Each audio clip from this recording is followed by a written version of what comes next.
Hey everyone, welcome back to the channel. In today's tutorial, I'm going to show you how to clip a viewport to a custom shape, including circular and irregular shapes in AutoCAD. Instead of using the standard rectangular viewport, you can create circular, polygonal, or even irregularly shaped viewports to make your layouts look cleaner and more professional.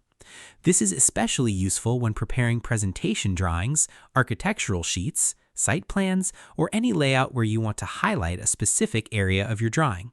Let's get started. First, switch to the Layout tab where you want to create or modify your viewport. Remember that viewport clipping can only be done in paper space layouts, so make sure you're working in a layout rather than model space.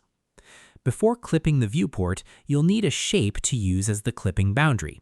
You can create almost any closed object for this purpose.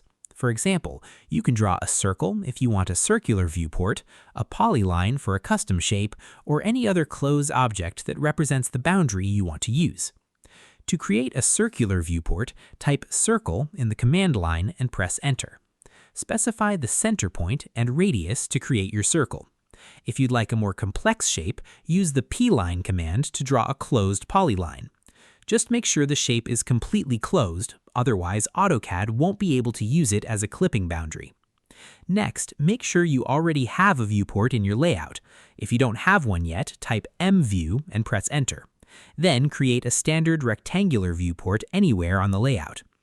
Now comes the clipping process. Type VP clip into the command line and press enter. AutoCAD will prompt you to select a viewport. Click on the viewport you want to modify and press enter. You'll now see several options.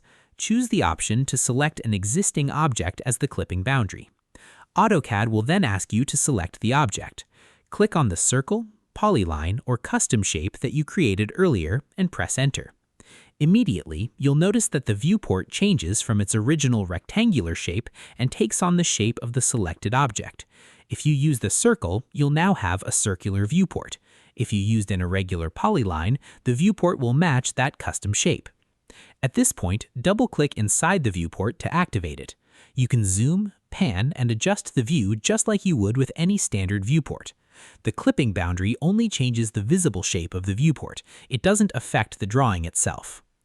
If you ever need to modify or remove the clipping boundary, simply type VP clip again, select the viewport, and choose the appropriate option to redefine or delete the clipping boundary. And that's it.